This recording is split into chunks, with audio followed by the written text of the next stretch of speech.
All right. And we're live. Emily, how you doing? John Doyle and Good. Emily Gullikson here, Optix, and we're going to take a look at the preview of some of the Breeders' Cup races, including the Classic, which I think is very interesting. If you're an Optix plot user, you're going to find this race very interesting the way it comes up because there's a super horse in that race, Emily Flightline. He's done nothing wrong in his, what is he, got 5 or 6 starts now, and he's just been just brilliant. But he But faces the toughest field in his career, and I don't know. Pace dynamics may work to his disadvantage, is my opinion. So we're going to get into that race, maybe look at a couple others, but focus on that. In the meantime, they're actually broadcasting live the post position draw, so we'll factor that into our conversation too as they go along. So keep you abreast of that.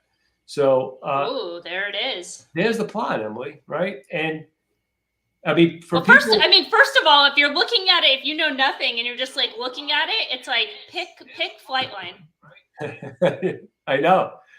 Most people might say the 9, right? Number 9 there. or the 6. Or the 6, yes, exactly. Probably more so the 6 than the 9. Those are sophisticated use. But a couple of things, first of all, people that are new, they're kind of getting on here new to Optix. Horses generally that are in quadrant 1, that's where horses that are usually forwardly placed, is a good thing. And then we prefer squares, especially in these long races, these classic races versus circles, because the finishability of squares is better than circles. So a horse with as early positional speed and can finish would be a Q1 square. And that would be the 6 in this case, and that's Life is Good. And you can see Lifeline, who's going to be what, Emily? What do you think? 1 to 2 would be the odds on Lifeline? Yeah, Flightline. Lifeline, I mean. And he doesn't wow us on the plot. There's a couple of things. First things first, when you look at the plot, it's a well-fit plot. It's a green plot. That's a good thing. What that means from an optic standpoint is that we think the plot is more predictable and horses might run if it was like a red plot. The contention is high and the speed rating is high. And typically with those circles in quadrant 1, that's favors off the pace horses that could finish. And so in this case would be horses like the 2 and the 9, the squares and off the pace.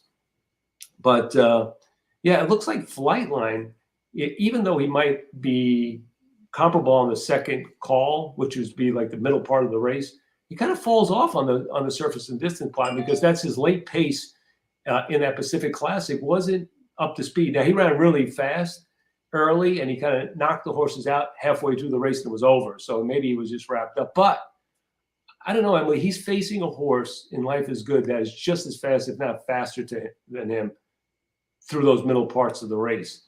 And there's a couple others too that are supposed to be able to sit there. Olympiad, who's fast too, and Hot Rod Charlie, who's a gritty horse. You could see in all the notes that we have about this horse, you see the word grit come up a lot on this horse. He just kind of digs in. I don't know. I think Flightline is vulnerable just from this standpoint. He is a super horse. He's working great, but I just think he might be vulnerable. Yeah, I mean, I think when you're looking at the race and you're thinking just in terms of Flightline is the most likely winner. He is the best horse in this race, right? So there's not going to be any individual knocks on him. There's not going to be knocks on is he classy enough? Is he fast enough? The distance, even his form, his timing. It's like all those things check the box. But when it comes down to how the race develops, it's you got to put those pieces together, right? And he could still win this race. It's just a matter of what you said to begin with. He's a very short price. And if you have a piece of information that's saying, this could be the spot that you take, you try to take them on at that short price, I think that's going to create some opportunities, right? Like that's where you're assessing it. Is I haven't done a lot of analysis. I'm a little busy, and so I've been trying to like clear my plate, and then when it's Breeders' Cup, like dig in, and I try to not do anything different. So like I'm waiting for the draw and everything to come up and do that. But I've watched a few just comments as far as Flightline, and a lot of the critiques they're very individual critiques. There's like the who did he beat type thing, and yeah, I mean maybe he hasn't faced the best horses. And again, I think he's the best horse in this race. So I don't necessarily think that that's a factor. There was one, okay, well, the layoffs, or we can, see here, as far as like the fact that he's only run a couple times and maybe not a season at the distance. Those are kind of negatives because of his talent and his ability. And he always runs off layoffs. Then the other one, and this is one I've been kind of like diving into right now, looking at old plots, is as far as like California shippers and how they do at Keeneland and Breeders' Cup specifically. And there's only been, the 2015, 2020. So I'm digging kind of into plots and results. But I think it's really, and the reason that I'm digging into it is because when you're looking at that number just as like an O for stat and you don't have any context, it's like if all those horses were 30-1, right? Or they're all, they all had excuses, or, whatever it is, it's like, I want to know, is it California, or is it, we have just like a small, weird sample size, that I'm, we said that about Sadler. Sadler won the Breeders' Cup at Churchill, right? It was like, all the talk was like, oh, Sadler can't ship out of town. Sadler can't ship and win. And then, and that horse wasn't even very good. I mean, he just kind of caught some other horses that also weren't very good. But, those type of factors, the reason I'll kind of cycle back is, it's not so much of taking on Flightline as an individual, more than the point that you're bringing up as, does this race set up for the horse, which is a handicapping factor that we talk about all the time, and handicap every race that way. Why the plot's developed, how does the race shape set up? Exactly. I would say though, on the class thing, he does get tested for class. This is by far the toughest field he's ever faced, and the other class, and this goes to the pace scenario. He runs into a horse whose life is good. Like I said, is that like when he goes and runs his 3/4 and like just pretty much been burying horses and then no one could keep up and he just kind of goes on with it. He's not really finishing. He's just beat those horses so badly they can't keep up. He's got a horse in Life is Good that's not going to just go away, right? I mean, he's going to have to work to push past that horse. And then he's got the other horses, like Olympiad and Hot Rod Charlie, who are really got a lot of class and could hang around too. And I'm just thinking. And I mean, even Epicenter, I know he plots in quadrant 4, but he's been able to show tactical speed. Yeah, he's. I'm on the fence with him because I think he's developing, right? So he looks like he's got more upside than a lot of these. I'm just not sure when the pace gets really hot how that's going to affect him. Is he really a closer? Kind of, he plots as a closer here, or is he really more of a like a presser? He's not. That's really kind of what I'm saying. Like he'd be kind of more towards the center of the plot, less sort of quadrant 4, and at least has the versatility to be there. Yeah. So to me, the 9 looks, fabulous on the plot, and I just was so impressed with that horse's, Parks race, the Pennsylvania Derby, and the fact that this horse ran so fast early in his career that says he's got probably another move forward. He's a 3-year-old. I kind of like 3-year-olds this time of the year in these races, because they just got more upside. So he was one. That's obvious. And the other horse that I think, just from an exact standpoint, and could run, be up on a fast pace and just keeps hanging around, is Hot Rod Charlie. He's just gritty. He's one of those horses that they can't you just can't put him away. He kind of handles any kind of pace scenario. And he sticks around, so he's kind of dangerous too. And like I said, Epicenter, I'm like on the fence with. I don't know, but Cyberknife is the horse that I'm kind of against. I just think he needs to be. I think the better race for him would be the mile. I know he's cross-entered. I think he is, and I think that's where he belongs. And then Rich Strike. I could see that horse maybe picking up pieces, but I don't like that horse anywhere like in the exact. I'm thinking more, maybe second on some other tickets, but I think that's a horse that gonna maybe pick some pieces up late, possibly. Just don't know if the price gonna be right. But I don't know. Octavia seems like a horse that's got a legitimate shot. It'd be interesting to see the odds on this horse in this race, but I think the 3 Flightline is gonna be well overplayed. And like you said, if he can overcome this, we're talking about a super horse, because this is, he's only his second time going a 1.25 miles. He's aggressive early. He's going to get tested early. no one's going to fall away too early in the race, so he's going to be tested, turning for home, and then there's going to be people who are going to look to be picking up pieces late, and he could be vulnerable in deep stretch. And like I said, when you see contention speed rating that high in a race, that tends to play against horses that are forward early. So I don't know. That's I think that's what we can say about that race. Now, they're still on Friday, I guess, on the still on the Breeders' Cup Juvenile. We do have a question, which is what do you think about Tyba's 4 works in 16 days? I get while they're doing it, but it's still a concern for me. I mean, I don't know why they're doing it. I can assume that I would know why they're doing it, but I haven't heard why they're doing it. And if you have an answer to that, like what they've actually said, I mean, as far as fitness, I think sometimes it goes the opposite direction. This is kind of like from like my sports science background, what I did, like training for long distance events, right? And like ultra marathon, like what would a long run training day be? 50 miles? Like, you just know at some point you just gotta, it's going to be too much overtraining, too much wear and tear. So I think if their goal is fitness, doing that many works in a short period of time, I think that can actually counter.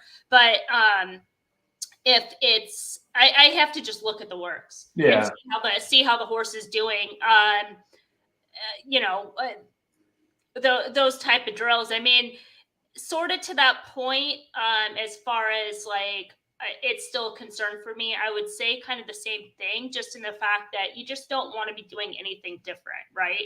Sort of the same thing, going back to that whole, my old life. If somebody is like training for an event or for a race, the weeks before the event is not the time you start tweaking, right? It's like when you're in maintenance mode, keep it all together and then do all that stuff outside. So I have to look at the works, but I'm glad you brought that up because it is a very interesting piece of the puzzle.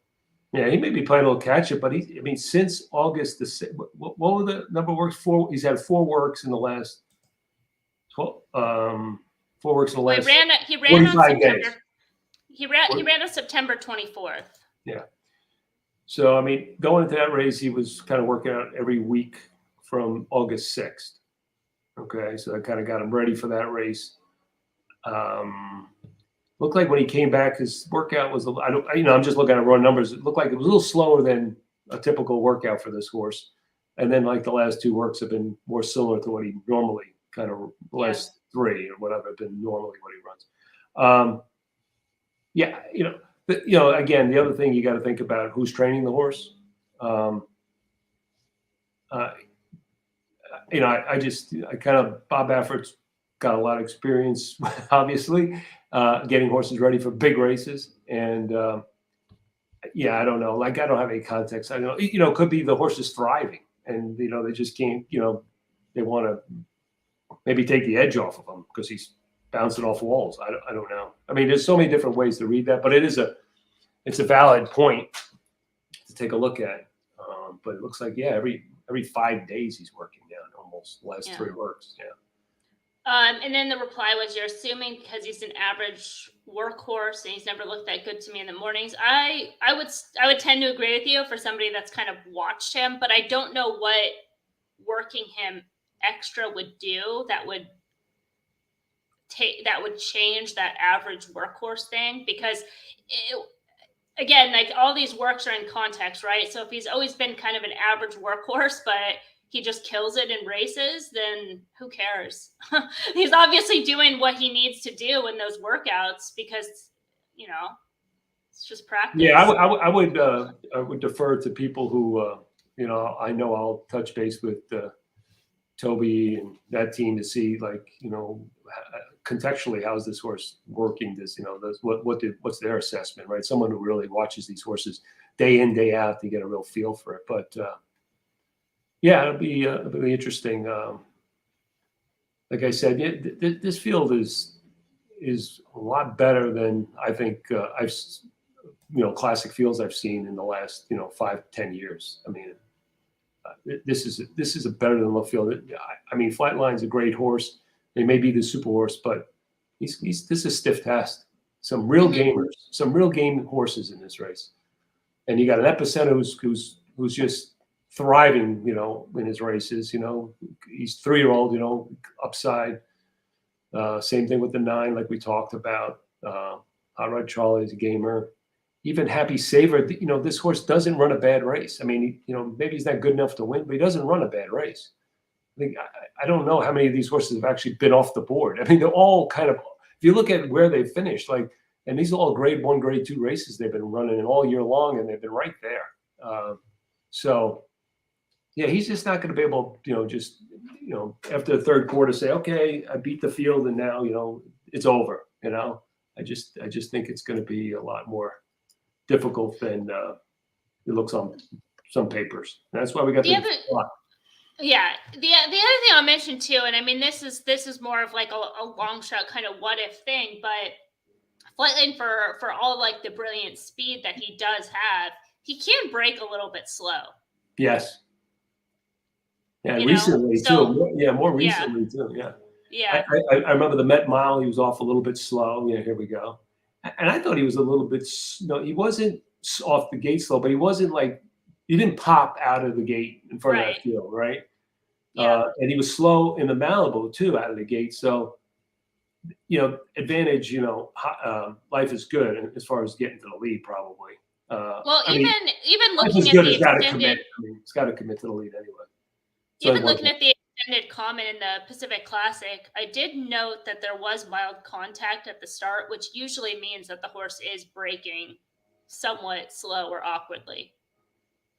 Yeah, and if he gets off just a little bit bad, that puts him in chase mode to the 6, who's really fast. And there's only one way they can go with this horse. You could see here, we have the run styles here, and that means that's the only way this horse goes to the lead. And he's just gonna, and the goal is gonna be like he tried to do, he did to Nick Skull, right? Just ran him off his feet. I would assume it's gonna be the same tactics, Emily. Like the Nick Skull, I think that was in the Pegasus, right? When he just kind of they just sent them to the lead and just ran Nick Skull. That one it looks like lone, no line.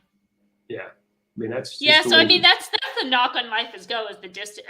Life is Good. Life is Good is the distance, but I mean he's a major factor. I mean he's the opposite because his grid just looks like pop, easy lead, load, easy lead, load, pop. He's not getting out there. Yeah, he's not getting no easy lead with this field. I really could see him running. Now he's probably going to be, what do you think, the second, third choice at worst, right? Life is Good, and I could see him finishing off the board. That's such a good question because it could be either Tiber or Epicenter. Yeah. That are second and third because the fact that, again, it goes back to not necessarily like the second best horse, but as far as trying to weigh options, like Epicenter and Tiber are probably more likely to beat Flightline than Life is Good is. Yeah. Yes, I agree with that 100%. I could, you could make a case for Life is Good finishing out of the money. Yeah. Very easily, right? Yeah. What about Flightline finishing out of the money? Could be. I know people are going to think that's heresy, but which is so funny because I should put out this disclaimer. Both you and I love this horse. Yes, Flightline. Big fans of this horse. Yes. So this is not a we have okay. So carry on. Okay. So finishing out of the money. Yeah. No. It could happen. It really could. I mean, they're going to be going really. I mean, you see the middle fractions of these horses. I mean, they're just really fast. Something has to break because it'd be different. Like I said, it all depends on who's behind them, but they've got quality behind these horses, so that if they could bust the field out, right, just kind of discourage the field by going so fast, that field just will never be able to get into the race. That's not the case here. they're not facing that kind of field. This field, I know this a little analogy, but I don't think I think Flightline's much better. But my analogy is Bernardini. The way Bernardini came into the Classic. Now we're going back. I don't remember how many years, right? But he lost. He ran a great race. He was more of a presser. He didn't have the kind of speed or the glitz that Flightline has. But still, he came into that race where like this horse couldn't lose. And it was kind of the same thing. He got he had to go fast early part of the race, and Invasora came flying right by him. Couldn't challenge him in the stretch. And I could just see a similar situation, to that. And that field was much less accomplished, I think, than this field. Maybe some people can go back and check me, and maybe I'm wrong, but that's the way I remember it. I just. If they really go fast, I could just see the race falling apart. I mean, when we see races fall apart, I'm not saying this race particularly will fall apart, because typically when you get high-class horses, races don't fall apart as much. But when we see races fall apart, they have these parameters: high contention, high speed rating, lots of circles in quadrant one, kind of on top of each other. This is what we normally see when we see a race fall apart. So. That's why, I even give Rich Strike a better than look chance, just because he could be picking up pieces late. And so he can plop up into the supers and the tries and stuff like that.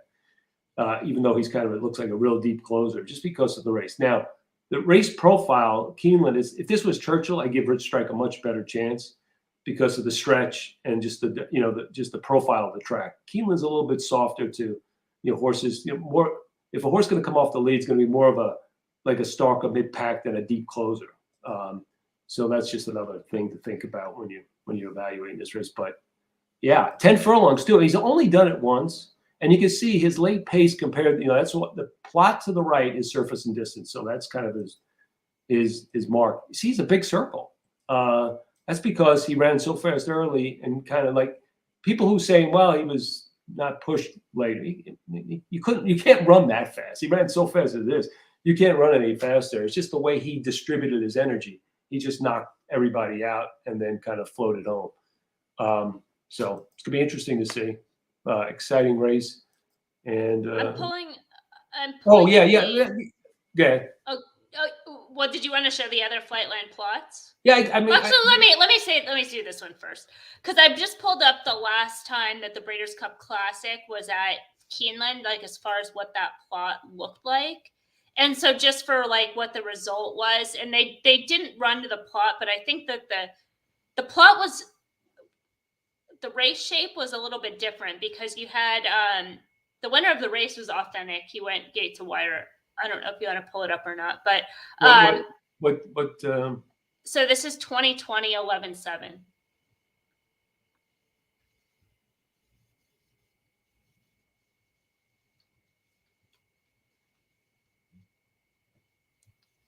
While John's pulling that up. So Authentic went gate to wire, but you had 5 horses that were EP types. You didn't have an E type runner. So it was like one of those scenarios where they all kind of took hold. Authentic, easy lead lone. Yeah.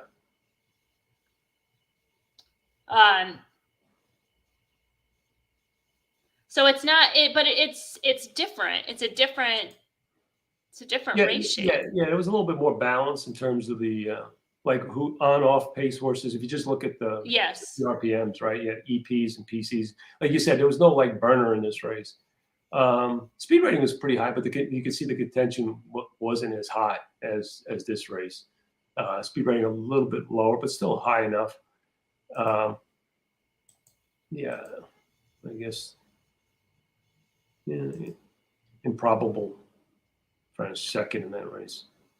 So yeah, I don't know if that tells us much, but I just think that like you said, I don't know if we look at other flightline races. Let's see. We looked at the Pacific Classic, right? That was kind of, see he's a dominant speed in that race, right? He's a dominant on the second call, he's dominant in the late pace, he's a square, right? That shows you the difference. So you want to, that's how you kind of, let me go to his form here. I'm going to pull up. Let's look at the race before. Belmont race. Okay, I mean, he's got the lead advantage. He's square. I mean, that was the first time he routed. Okay, and the rest of his races are sprints. So when you look at this race in context, right, it's all relative to who you're running against. It's dramatically different, right? In those races, I could see him being 1-2, 1-5, whatever he was, right? I mean, he just dominated in terms of, who he was running against. This race is different. This is a different plot. This is not 1-2 kind of plot. That's just it. Now, he's young. He's still, he's a 4-year-old, the end of his 4-year-old season. So I don't know how much really upside he has either, Emily, right? A couple other things, right? He just ran his fastest race ever, right? He's also now in those, I guess this is the shortest rest he's ever had between races, right? One of the shortest, isn't it? I'm not sure. Let's look at. Well, again, I mean, it's relative. I mean, 2 months, only 2 months off. I mean. Yeah, I know, but I'm just saying he's just, whatever. I mean, everyone says he's working out great. And he's the only horse that I think that maybe American Pharaoh, that has so many A's in his grades, I mean, so he's an outstanding horse, but he's only won one race, grade 1, against older horses going a distance. And that's it. So he's really brilliant, but he doesn't have the seasoning and experience and the fight, I think, that some of these other horses have. They have that advantage, I think, over him, especially a horse like, look at his Happy Saver. I mean, this horse, he just never runs a bad race, right? Hot Rod Charlie. I mean, and how many times you're going to see grit in his thing? Grit, right? He's just a grit. He's just, when you see that word, I mean, there's a lot of class in that horse. Life is Good, all that red, because he's you need the lead kind of horse. Olympia, the one thing I say about him is that, he did run well last time at 10 furlongs. He just, he's capable. He's fast enough to win the race like this. So this was the race I was talking about, the Sydney Derby. Came back on our figures so high, Emily, and I'm just thinking, that was in the spring, right? Mm-hmm. That horse got, even though he ran a 109 last time, he ran a big race. I think there's more upside with him. Could be potentially more upside. So let's say if he improved, 8 points over the race, he's in the 115 range, and just Flightline backs up based on the kind of the dynamics right there. Tell me that this is a horse race.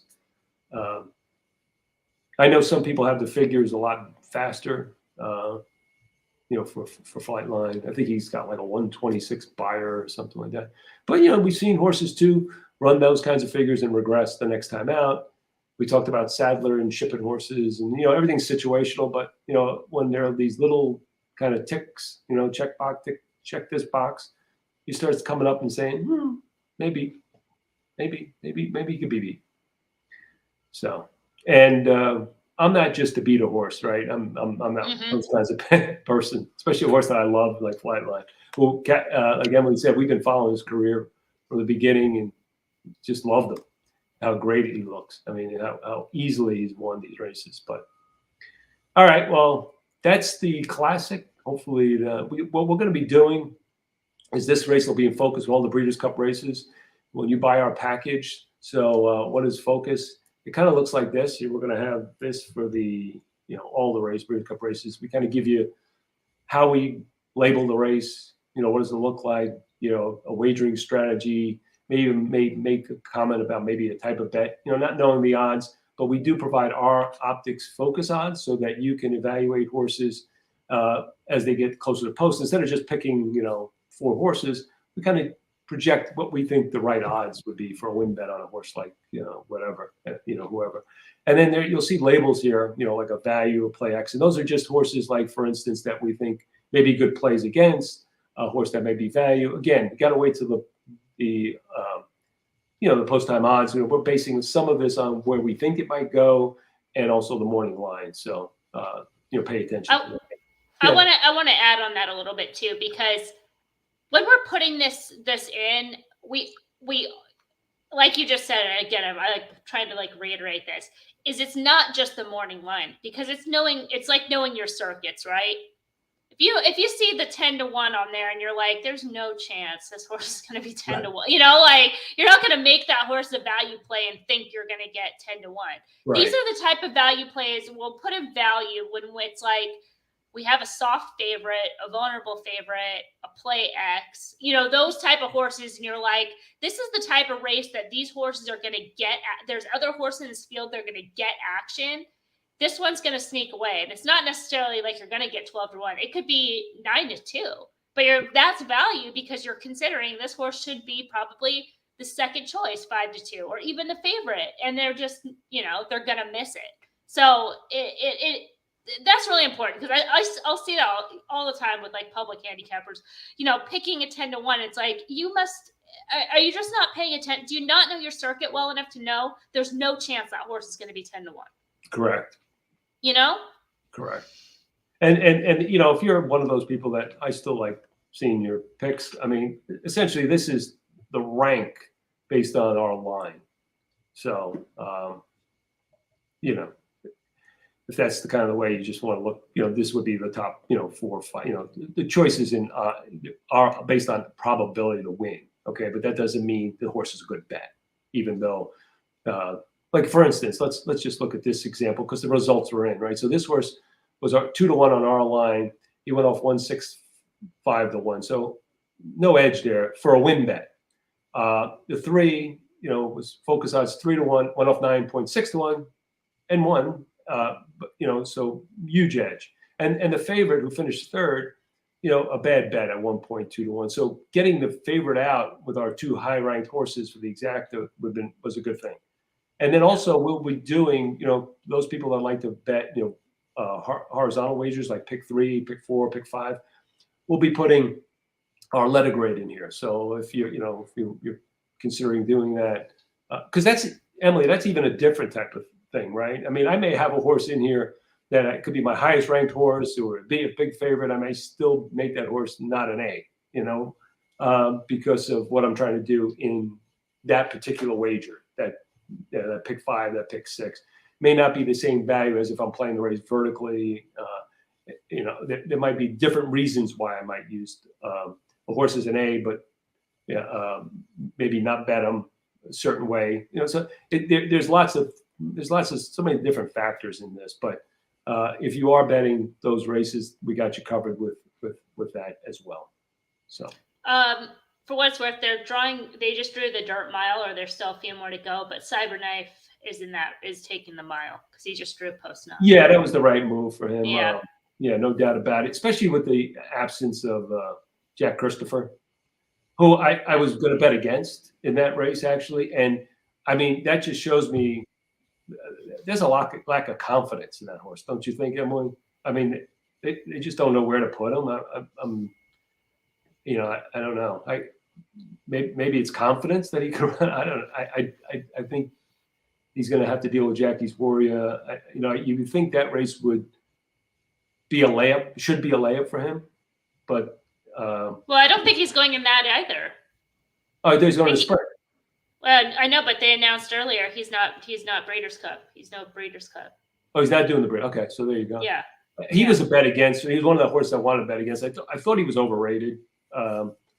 Highly overrated, and when you looked at the plot, let me just quickly look at the plot for the dirt mile. Now that's going to change, so you got to, and also realize, we got to get these changes in, and then there'll be scratches and stuff. And the plot is dynamic; it'll change, and we'll factor those scratches in and all the rest. But I'm on the. Let me go back to this year. No Latruska either. Yeah. Okay. In either race. I didn't see her in that. Keeneland. So this is the dirt mile which as Emily knows, I'm not a big fan of the dirt mile. One of my favorites. Well, I don't think you're alone. I feel like that's the consensus, especially when it's on a track like this. That's 2 turn. Yeah. Well, it's not even 2 turns. It's like 1 1/4 turns, so it's even worse, right? Right. Well, yeah. You're going to be on the left leg twice. Yeah, if it was like a harness 2 turn type of thing, it'd be fun. So yeah, see how messy. I mean, he was the 5 here, John Christopher. So no bargain. What probably would have been the favorite. So I was kind of looking maybe play against him in this, but it's a Well, little now, messy. now there could be a scenario where there's a 6 just wire that field. Well, because the 5 is out, so that's going to drop. That's going to drop your contention. Yeah, he's in this race, the dirt mile. Yes. Oh man, I just saw it. Okay, so I completely missed this. So after his race I think it was the Forgo when he finished second to Jack Christopher, I said this horse is going to win the Breeders' Cup Sprint, and lo and behold, they put him in 2 non-graded stakes races at Churchill, which I'm like, he must be done. I know you got to bet against him because why would he be in these races? He should be in the Breeders' Cup. Those 2 races he wins, and now they put him in a race that the mile, which I think is wrong for him. So it's like he'll probably win again. It's just amazing. Well, I guess he's probably not going to wire it with that horse in the field, but I mean, he could get a lone trip right below because if the five is out, it's going to drop the contention rating a little bit. The speed rating is already low, so it's like you're looking at the. It's not a 2-turn horse. No, I'm not talking about the 3. I'm talking about the 6. Oh, yeah. Okay. Because it's just basically like it's the one of those horses that are like quadrant 1 or quadrant 3. Like quadrant 2 and 4 look like they're fucked. Yeah. Yeah, no, it may be a simple race when we get like 10, 1, 8, 11, 6. That's where I'd be kind of. All right. So why don't we look at the? Yeah. What? No. Go ahead. What are we looking at? I want to look at the staff. Okay. Yep. Because I'm interested to see what they put the odds up when they get to the distaff, right? So, this is my first look at the distaff right now. Oh, okay, good. That's perfect. I'm glad. Live on camera. I've looked at this race and I've studied. I know you have because I've told you. Don't tell me. Stop talking. Blah blah blah blah. Earmuffs. Don't tell me. I'm not. Oh, yeah. No, I just I found this race. I don't know if it's. I don't think it's really interesting. I hate when I'm like this on a horse, but I've been following Nest and I kind of projected Nest to win this race about like 4 months ago. And I got to be honest, nothing's changed. She's the 5 in this plot, right? The numbers are changing as the post position, so you got to realize that. But she's the 5 here, and she plots in quadrant 1. And I think, if the 8 goes really fast, she can sit off of that horse. If the 8 just kind of goes, she can kind of press and stalk. The 8, Society ran real well at Parks, but I think she just kind of ran one of those races where she just blew out the field, and I don't think she could blow out a field of this quality. And so no, she looks like a regress right off the bat. Yeah.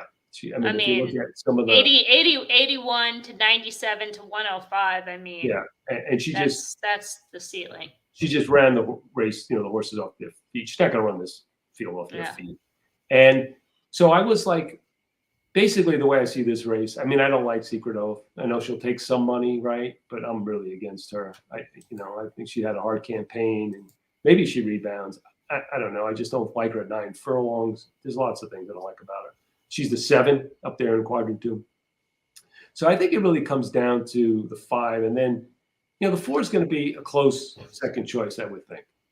She's got the class. But I really can't separate too much the 4, 3, and 6. I really can't.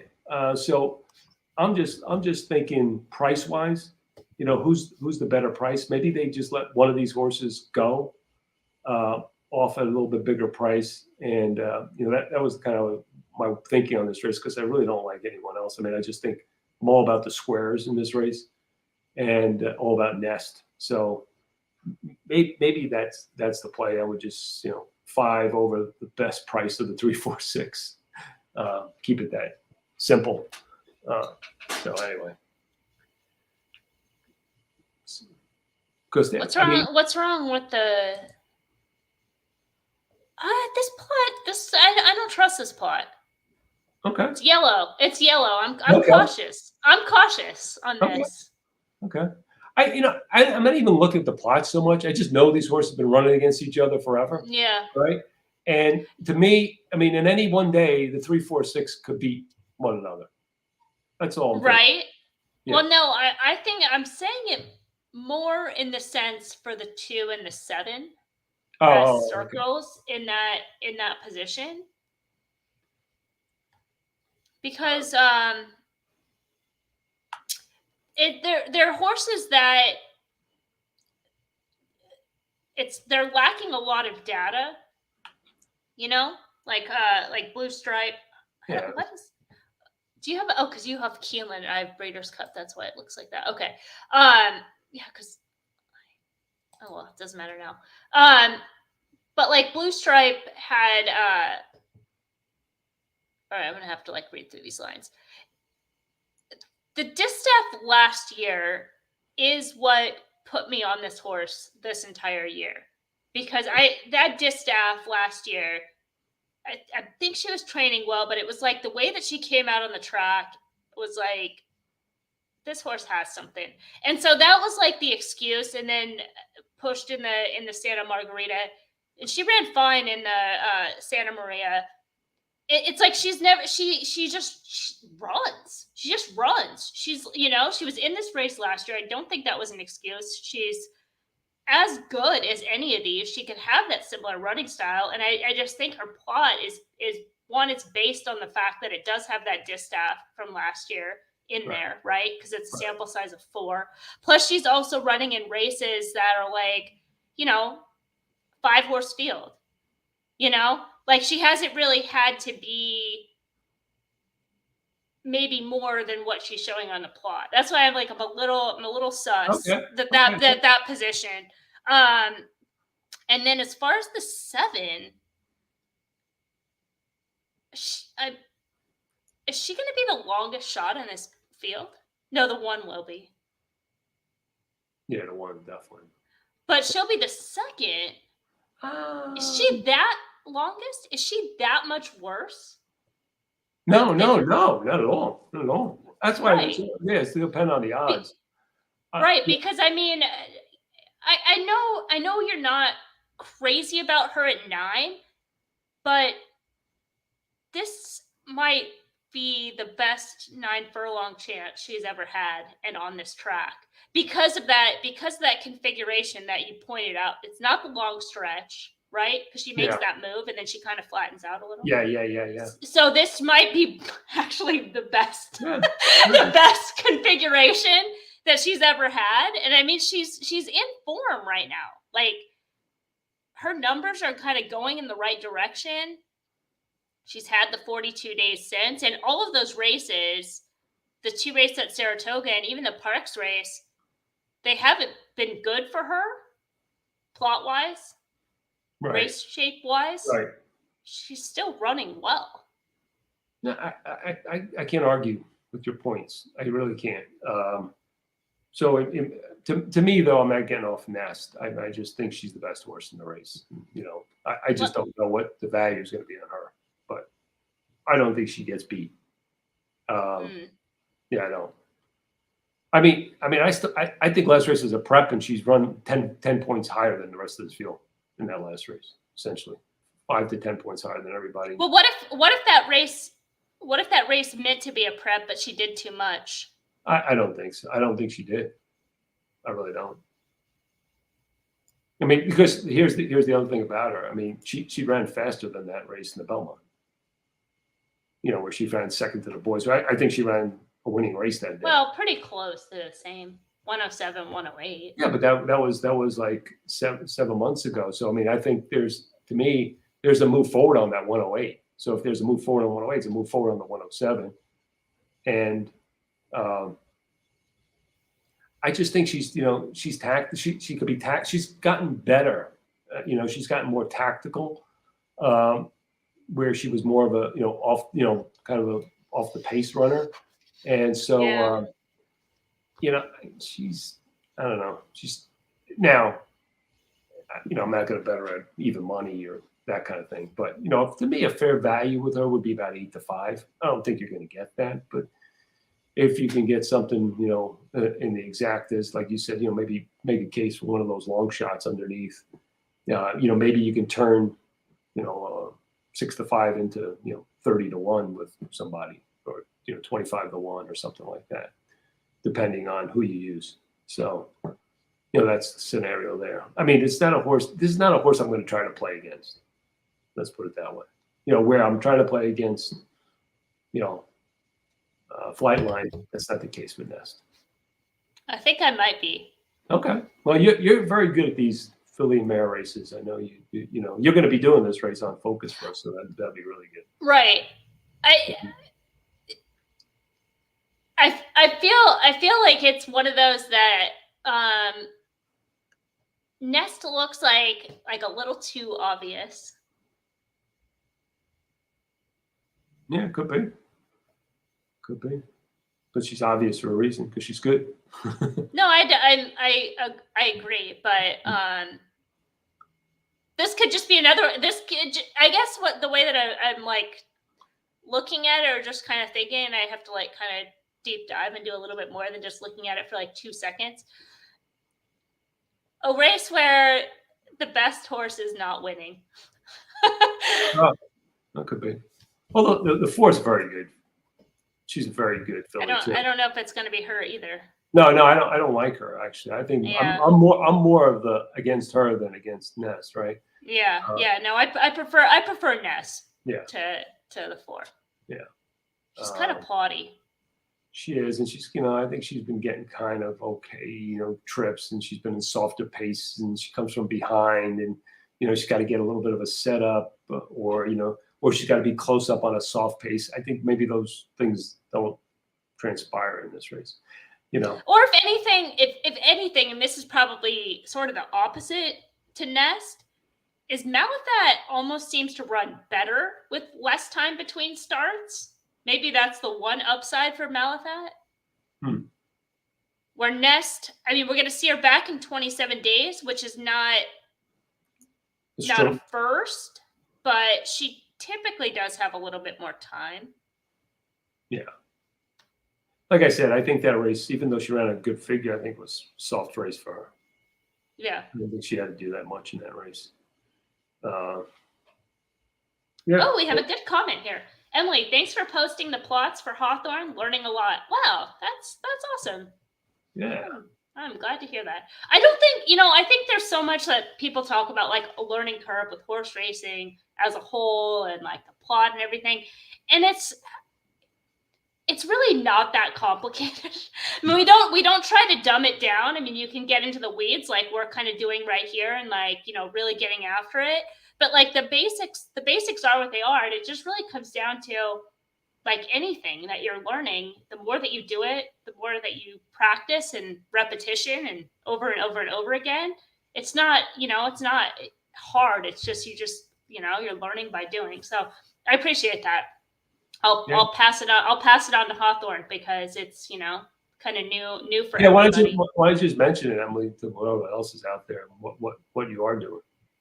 Well, what we're doing, because it's a group, but the plots, basically what you see on the screen right there, the plot and then the past 3 run lines with notes is available for every race day at Hawthorne, and it's just it's such an edge. I mean, obviously, for free, yes, for free. And yeah, when it's talking about free data, so it's not only that you're getting free data, but you're getting the best data that's available, right? It's like, I assure you, nobody is watching those trips from FanDuel Park, Canterbury, Prairie Meadows, Colonial. And if they are, they're not giving the information up. Yeah, exactly. It is a grind to do. And it's so crucial, because at horses at this level, they're drawing the disc up right now. At horses at this level, they don't look like Flightline. They're not horses that show up and run those big races every time. They maybe have a big race. It's often with the right trip. It's often the right field. Sometimes it's the horse is in the right spot at the right time. I'm noting, like, these tracks are different. They're a different world, right? It's like you see a horse that's like bet down and taking money, and then they run well.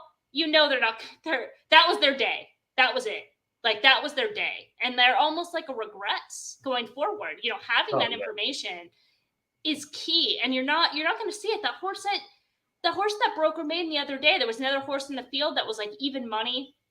She went the gate at 5-2. I think went off one. I forget now, but it was either way as a second choice. But the debut was a complete excuse.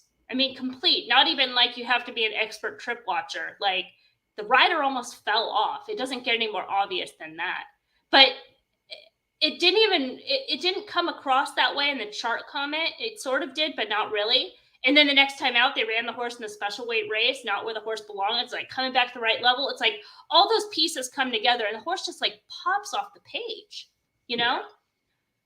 So we got Nest 9-5 in the morning line. Malathot 3-1. Your Blue Stripe, Emily 20. Secret Oath. Yeah, boom. 15. Gotta play. Yeah, both those. Give them a shot. And, Search Results 9-2. He's got a legitimate chance. Chad Brown, he's had a lot of horses that look good coming into this race. That's his, I believe, right? Am I right? Yes. Yeah.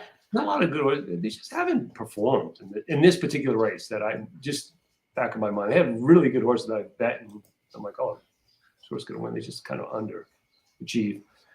Wake at Midnight 30-1. I think that horse is 99-1. And then Society 6-1. So I think that horse is 12-1 in my opinion. Maybe 15. That's the horse I think is 15 to Society. Yeah, and agreed. Then Clariere 4-1. That's a little low for me, but agreed. I thought that horse. And I'm as big of a Clariere fan as you're ever going to find, and that's short to me. I mean, she should have won last year.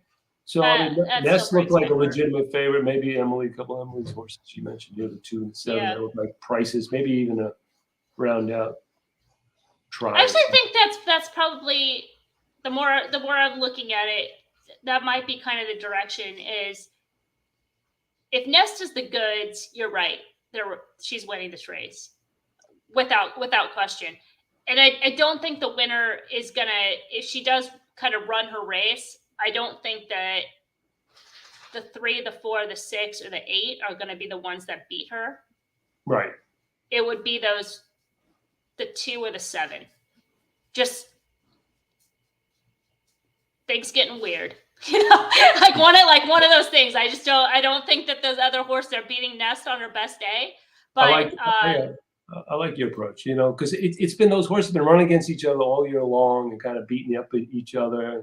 Maybe kind of 2's kind of a new shooter. I like and you've been following that horse, because that horse has been out west for a while now, and then the 7, maybe when least expecting, that horse everyone forgot about.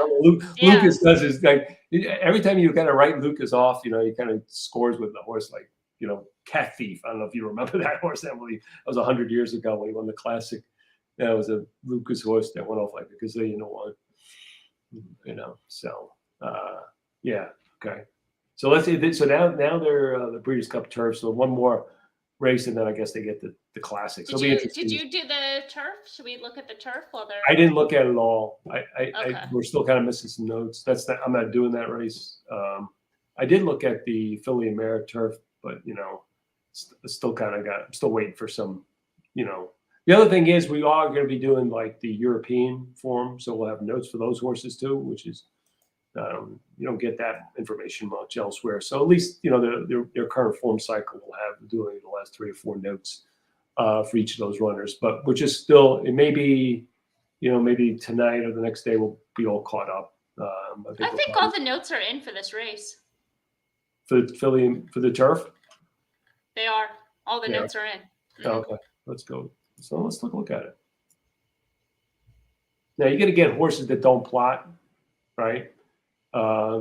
Because they're coming from Europe. Maybe they have no form here, and that's why you'll see them as these little triangles here to the right. Or, sometimes you see it if the horse has never run before or he's never run the surface and distance in some cases.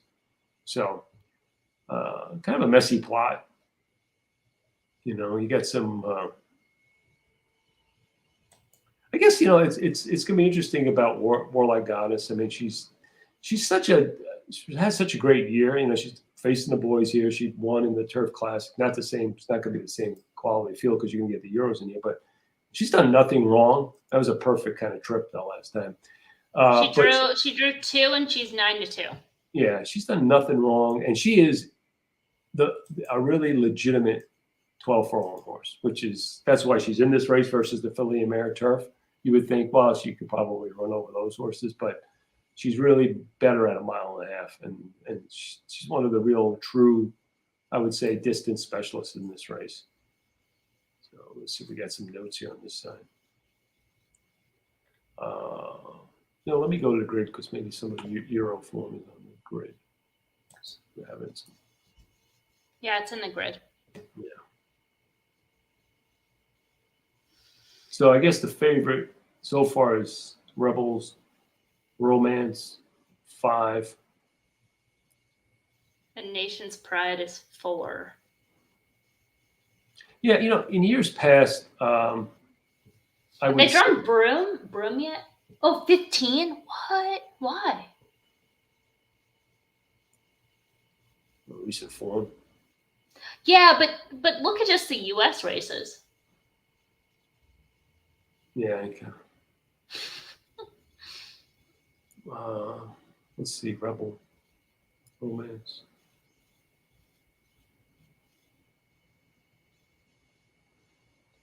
Legit. Yeah. You just wonder if this horse is already peaked, What about Nation's Pride? That was the other. That's a 4-1 second choice. Oh. That horse peaked.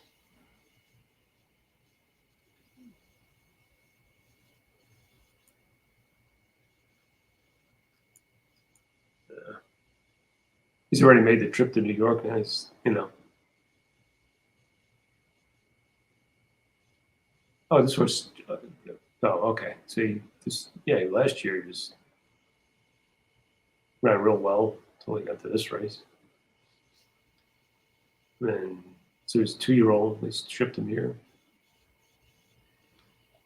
Appleby, everything's going to be overbet by that he puts out, right? Because he's had such, I don't know, the last 4 or 5 Breeders' Cup, he's just been off the charts. I got to spend more time with this race, but. What about, did that horse draw in that Nautilus horse? I'm assuming you did those notes. No, I didn't do these notes. No. Ron did. Who did them? Ron. Oh, he did? Okay. Yeah. Okay. Yeah. The only ones I did were the ones like New York, right? Oh, okay. Yeah. So they're up to the Classic. So it'll be interesting. All right. All right. Should we pull the plot back up for the Classic? Classic. Any questions out there? I know we're getting spammed a little bit, but we are. A little bit. Let's see. Okay, delete everything. Dating sites. Oh, thank you.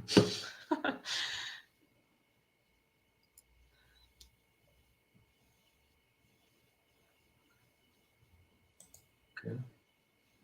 Emily, thanks for posting. Oh, okay. That was the last one. Okay. So I clean those up. Bill Mott's asking some stuff. I'm assuming Joel is grabbing.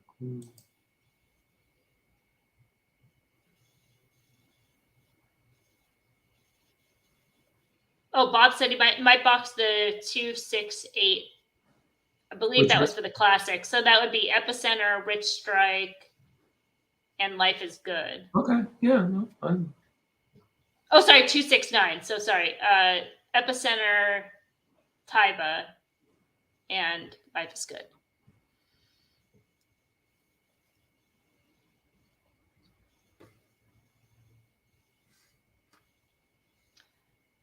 All right, like early in the week, I set out the plot. Pick Flightline or whatever, like group chat, and someone's like, "Oh, I'm all in on the 10. Like, I'm gonna go bet it right now." And I was like, "Hold on, don't bet the 10." Yeah. We'll tell you what number that is. Yeah.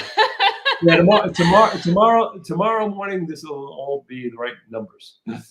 Just give it some time. Maybe later tonight. Is it gonna run tonight or tomorrow morning? I'm gonna run it as soon as we get it. Okay. I'm gonna run as soon as we get it. So depends on what time we get it, but yeah, I think it's gonna like normally it'll run 7 our time. So, but if we get it earlier than that, then I'll run it. Okay. So now we go. John Calipari from University of Kentucky is doing the pills. Everybody that they've had up there looks the same to me. It's either like the same looking guy or it's the same looking woman. I have no idea. They all look the same to me. Well, man, you don't get that with the Optix. Okay, so 4 flight line, 4 3 to 5. Much shorter. Nice try. Good It's try, gonna be morning good. line. Let's see where life is good draws because that'll be key. Where would you want? Where would I want if I'm flight line or if I'm No. Life is good. like I wouldn't want to be inside of life is good. Would probably want to be on the outside of them. No. If your life is good, where do you want to be? Oh, on the Tie outside. I want to be 6 or 5. Yeah. Tie drew the rail. Yeah, that should be okay. That should be okay for him. He'll be Yeah. stalking anyway. Safe ground. Doesn't get 8 to 1. That's good odds, I think, for that horse. That's value. 6, 5 to 1. A little short for me. I would switch He should those. be high. He should be higher though. No. I switched those two. I switched the 1 and the 6. Okay. That's how I see the race. Yeah. But Fair again, odds. it's the morning line, so who knows, right? But there's a lot of people that like Epicenter. I can understand that. He's just improving. Who knows where he's going to be? This is a good price, 15 to 1 Hot Rod Charlie. I don't think it's like crazy, but I think he's a horse I like in the exotics because he's always there. And if he's close, he's gonna hang around. Why'd they just change the graphic? Yeah, keep it on this. I don't want to see some old man fingers. Get out of here. Come on. 20 to 1. I got him a little higher than that, I think, on my line. Yeah. But with this pace scenario, good underneath horse, possibly.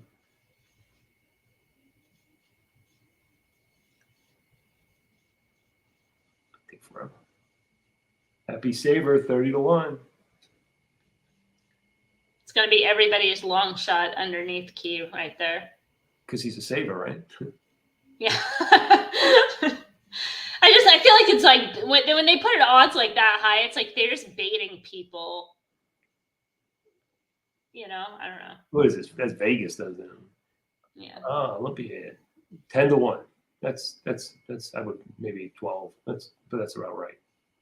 Yeah, I'd probably put Olympiad and Hot Rod Charlie the same 15. Yeah, they probably.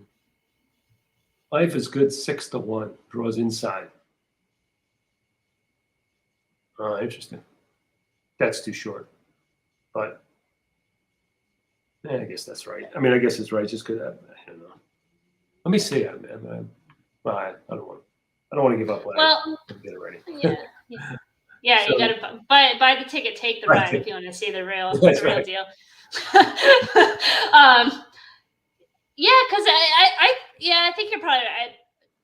When they do the morning line like that, I think people will go, oh, Epicenter, maybe not that much, and then the action will shift. So I think Taiba will probably be the second choice. You think so? I don't think so. I mean, you got Life is Good, right? People, it's gonna be hard to, people are gonna just get around him just because he is a quality horse. They're not gonna. They understand the pace dynamics, but what the hell? They still think, maybe he's just gonna run second. And then, I just think that people are just hot on Epicenter. I mean, it's just because of his, his connections. He's been, right. He's been kind of on the improve. He's won classic races, and Hobby is like, he's more like, what big races he really won. Pennsylvania Yes, Derby. I mean, San right. Diego Derby, but that was like, okay, who did But he? but the one factor that you're leaving out is just Baffert. Yeah, but And people just betting Baffert. you think so? I mean, I think there's people out there just want to bet against them too.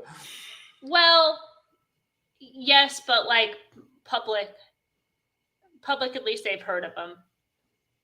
I don't know. I don't know. I feel like in a race like this, with a horse like this is like the type of like Baffert horse that people would gravitate towards. He could be maybe third choice. I don't see him being second choice. Okay. Yeah. Okay. But in my opinion, he's close to Flightline in terms of odds. No, I'm not saying. Wow. Yeah, I think so. I really think so. I mean, from my betting perspective, it's just like, 3's the fastest horse, but he ran that fast race. It was the one fast race that he ran at that distance. And by the way, we went through this. I'm not going to go through it again, but yeah, I don't think the separations as much with some of these horses that those lines indicate. What if Taiba is 4-1 and Flightline is the morning line 3-5? Whose value in that case? One over the other? 9 way over the other one. You think? Yeah. Oh, way over. Yeah. Taiba at 4-1 and Flightline at 3-5? Yeah. Yeah. No doubt in my mind. If I had to make a bet on one of them, it would be the 9. Okay. Because I think the 9 is about right at 4-1. And I think the 3 is, I don't know, 7-5 in my book. It's just because, or maybe 8-5, because I just think, I really think he's vulnerable. I mean, I got to trust my information. Yeah. This is why we do this.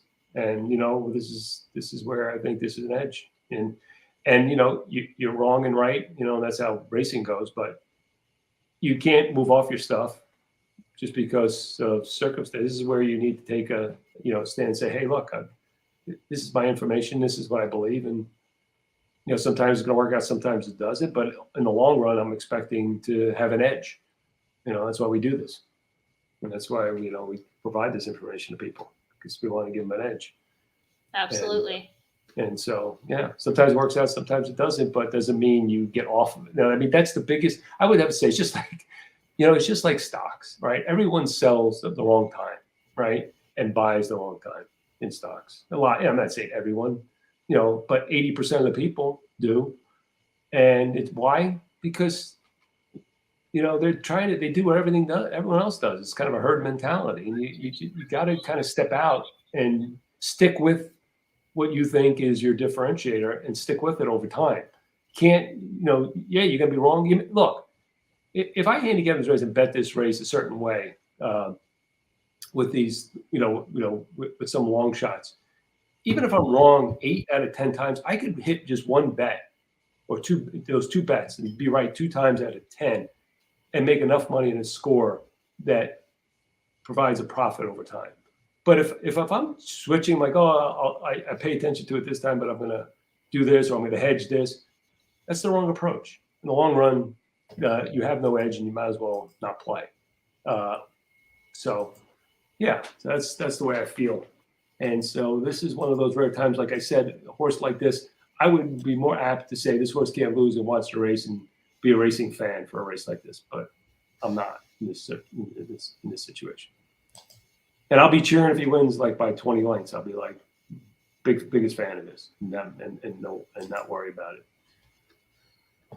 So yeah, I think we did a pretty deep dive on that classic. So hopefully everyone enjoyed it and got where we kind of are on this race. And check us out. Check us out on Twitter too at Optix EQ, and check out the website. We got the package available for 2 days. So what do you get? not only do you get the Breeders' Cup and the Focus races for that, and you get the plots and the notes, every other track that's running that day. So if you happen to be at your local track, go and play some races there, you can use the product for that. So it's Friday and Saturday, all day, all tracks that we cover, and yeah, enjoy it. And that's it. Hold on, we got a couple comments here. Okay. Last chance for comments.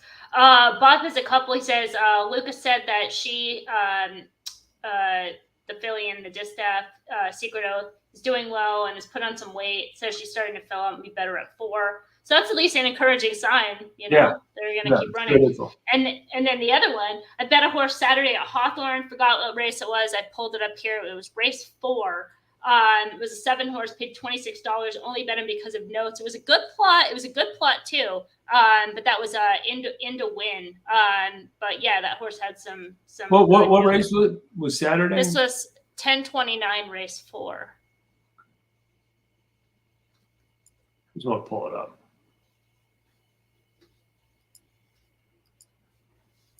Because I want to see what, I want to just show people what it was that. So I'll go to the notes.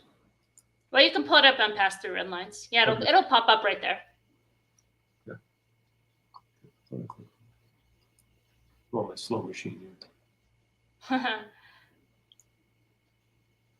There we go. So it's the 7? Mm-hmm. Yeah. I would say. Yeah.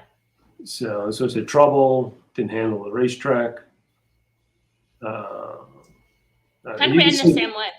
If you hover over, I don't know if you can, it's hard to read this, but if you hover over too, you can see it better in the grid if you click it. But also, when you see other, there's usually extended comments associated with the horse. So you want to make sure you kind of look at that too. So. And the other in that case was key because it was a form cycle thing that they were running in that race on 10-7 on short rest off a win. So that wasn't like the race that horse was going to perform their best in. That was what the other was suggesting there. Yeah. Oh. Yeah. Oh, that's. And it does have that, has that like perfect every other pattern. Broke slow. Okay, cool. Yeah. So. Yeah, I mean, it's those little things like that. I mean, especially when you're like looking at some of these races, it's so difficult to differentiate. A little thing like that could be huge, right? A little piece of information that's not available everywhere is just so valuable to have. Especially when you're like, I can't split these things, right? They're all kind of about the same. They run the same class level. They run kind of the same figures. What's differentiating these horses? And that's a good one, right? Yeah. And then Ches has a couple. He says, I'll be singling Flightline on all tickets, but appreciate your take on it. Look forward to all the focus reports and thank you for all you do. Yeah, I mean, I don't think that that's necessarily wrong either because It's not. What would be wrong is, I'm going to use Flightline plus Taiba plus, you know what I mean? It's like you've got to sit there and say like Flightline is the horse, the horse to beat. Come and beat them. I'm taking my stand. So yeah, it's going to be. I have no issue with that, like whatsoever. It's going to be his last career race, right? So I would imagine they're not going to run this horse at 5. I don't think, especially with kind of the issues, and so I don't think they're going to leave anything out on the, they're going to leave it all out on the track. So. They're going to say, well, he's the best horse and do whatever you have to do. But, there's this thing called like dynamics. And that's the factor that I think is being played in here that we'll see. I mean, see how every horse is kind of how they deal with adversity. That's the thing. And if he doesn't break well and he's chasing a real fast horse, we'll see how he does. He may be able to just overcome. He may be that good. And wish you luck. That single. Hey, and follow me. I'm going to be actually in the Breeders' Cup tournament. Yay! So you guys can follow me on the leaderboard. Hopefully, we'll see. I'm definitely going to be using the focus report to help me. So, and just so you know, we the whole team is really taking a crack at some of those races. So you can get a pretty diverse but consistent viewpoint because we kind of look.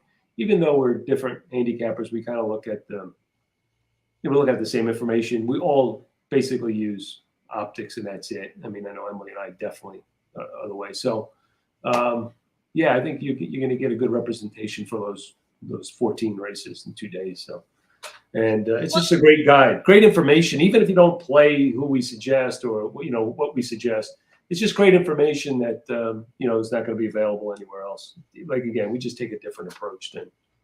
I would say anything like with focus, with it's so much less opinion. I don't know if people have ever like seen how we input it, but it's like it's basically not. You can't really say, oh, I like and dislike this horse. It's like, does this horse have an edge on class? And it's like, if the answer is yes, the answer is yes. Like, it doesn't matter if you think it's no. It's like, you look at the information, you see the B's that line up at the class level, horse is above average on class. Exactly. Is the horse, fast enough? It's like, yes, the numbers fit, and it's like, I've done that so many times where I've kind of gone in and been like, I don't really like that horse. And I started doing focus and I'm like, this horse that I completely missed is winning this race. Like, and just because it's right. Like, you go through the process, right? You go through the process. Yeah. And it's like, I understand why I like overlooked this horse initially, but Yeah. Now I know why everybody else is going to overlook. That's a great point. I was describing this to someone who's helping us automate some of the things, some of the more mundane things today. And I told them, we basically look at the race in 5 categories, right? Speed, class, form, pace, and then suitability, like to the conditions, the surface, that kind of thing. And, I said, really, speed and class are pretty much not subjective, right? I mean, we know how fast a horse could run. I mean, and we know maybe, what class level the horse competes well in. But the other things, and this is where, we think we have a little bit of differentiation. Some of those other things are more subjective, like form cycle, like where's the horse? And that's where notes plays a big role. And then pace is another one where, like we were talking about this race, I mean, you just compare like last race of Flightline, his last race to this race, it's a completely different pace dynamic. You can't look at him the same way. He's running against different horses, so the dynamic is different. And those are the ones that are a little bit more subjective, where we think our tools are. So we're trying to figure out a way to incorporate this and do focus on a more regular basis, get it a little bit more, some of it more automated, and because it's just like you said, Emily, it's going through the process and having access to great information. Depending on how you use it, everyone could use it differently, right? And some people may agree or disagree on some of the things that are more subjective, which is fine. But I just think that I think you're right. Just going through the process is so important. You sometimes, and it's the worst thing you do. You see something, like you'll see a note or a plot, and you kind of like get fixated on that, and you're like, you don't move off of it. But you should go through the process, even though you say, I may land on this, but I may not. I should go through the process, and this kind of forces you to do it. And hopefully, if we automate more of it, it'll be less of a grind on us. So. Anyway, I think we covered it all. Everyone have a great Breeders' Cup. Best of luck. Oh, one more comment on somebody tweeted at me. Said, excellent always, and Nest is the most likely can't lose favorite that gets beat. Oh, that's to my opinion. Wow. Yeah. I think I read that the other way at first. The most likely. Most likely that, of the day. Yeah. So yeah, I concur, and I think that a lot of people will kind of anchor there. So I don't know, could be interesting. I don't believe that. I mean, you got to say Flightline is right, because just based on the morning line, those was 3 to 5 versus 9 to 5. She's most likely to win, but gets beat. I guess the wording's confusing me. That's where I read it both. When I said it out loud, I got it. When I first read it, I read it as like Nest is the most likely winner as the favorite. But then when I read it out loud, it's saying she's the most likely can't lose favorite that gets beat. Okay. Which was kind of what I was saying earlier, where she looks she looks a little too obvious, right? Right. That's where it was kind of what I'm saying. But you're saying she's the most legitimate favorite in the sequence. That's your stance. Me, yes, I'm saying yes, that. Yeah. Right now, I mean, I didn't look at all the races, you know, but she is. You know, I just think the Filly and Mare. This is the way I look at the Filly and Mare thing. I mean, other than was it 2 years ago when that race fell apart and the Japanese horse won? That was last year. Was that last year? Oh wow! Yes. I'm losing my mind here. COVID. No, I can play that race in my mind. Yeah, well, it cost me like 100 betting that race. But the thing is those Filly and Mare races are usually pretty predictable. Like they get good that time of the year, especially the 3-year-olds. They don't just bounce. Like it's different. Like with a sprint, you know, the Filly and Mare sprint. That's usually a little bit more chaotic because it's a sprint. You know, you get jostled or something. You got a mile and 8 to work things out. Generally, the field, again, this year, not big fields. Like everyone knows where each other are on the track. It's not like, you know, like a big field, things get kind of like messed up. The pace of the race doesn't look all that, like it looks predictable. And the line kind of fits up. I just think they've been much more predictable races, those Filly and Mares. And like when they get good, those old, you know, the older ones and the new ones, they just kind of run their race. It just shows you this year they've kind of run their race every time. They kind of show up, and then maybe something like a pace dynamic or something that kind of separates them, or a trip.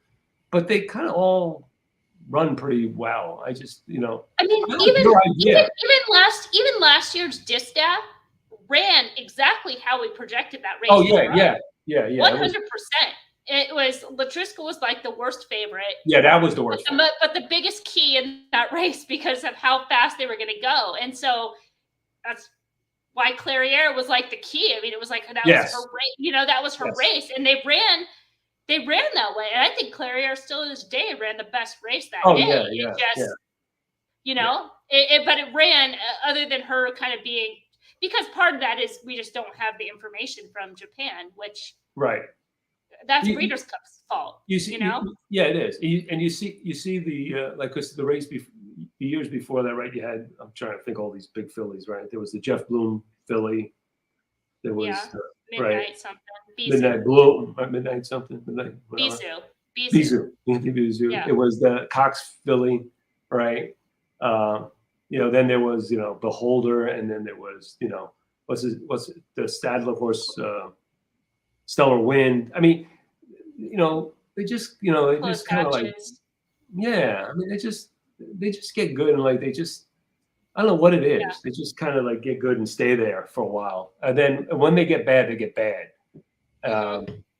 But you know, I don't see much upsetting the apple cart in those races. That's just kind of the way those races run. And horse with that kind of plot, and you know, running that big of a figure out really, and she's got upside based on, you know, her race versus the boy, and that, you know, that turned out to be a really good Belmont too, right? I mean, she, you know, pretty good Belmont, right?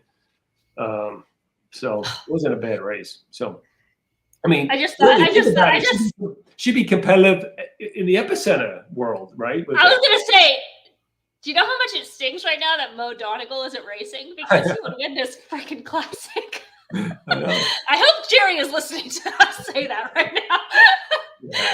Sad. That horse would win this classic. Oh my gosh, he would be the square. He'd be the Tyba. And she ran so free. Yeah, it was this race we just set up. I mean, she ran so well in that race, though. I mean, she actually, to some extent, ran better than Mo Donegal in that race. She had trouble. She had lacked room, and really, I mean, if she's competitive there, I mean, the other horse. I like your idea, though. I like your idea. I like her, but with your idea, maybe those other horses are just kind of, they plateaued. They're kind of beating each other, and you know, maybe there's 2 sneaky horses that come out of, you know, that could upset the apple cart for the exacta. You know, that could sneak in there. So I kind of like that approach. I think, you know, especially if you're trying to bet that race and trying to think of, you know, a way to make some money and make some value. That could be, you know, you could get a really nice $40, $50 for a dollar exacta, maybe with one of your horses underneath Nest. Because like I said, I don't think Nest is going to be like that big of a favorite. Malta is good. I mean, that horse is going to take money. I just know it. I just know it. That horse is going to be it may be one of those 6 to 5, 8 to 5 things, right? And if you could beat her for second, that may be the play in the race. So anyway, we'll see. They're going to run the races, but good discussion. And thanks everyone for joining and all the questions, and thanks for supporting Optix. Have a great Breeders' Cup, and we'll catch you soon. Is it a wrap, Emily? It's a wrap. Okay, cool. Let's end the Good luck, everybody. I guess I should say that. All right.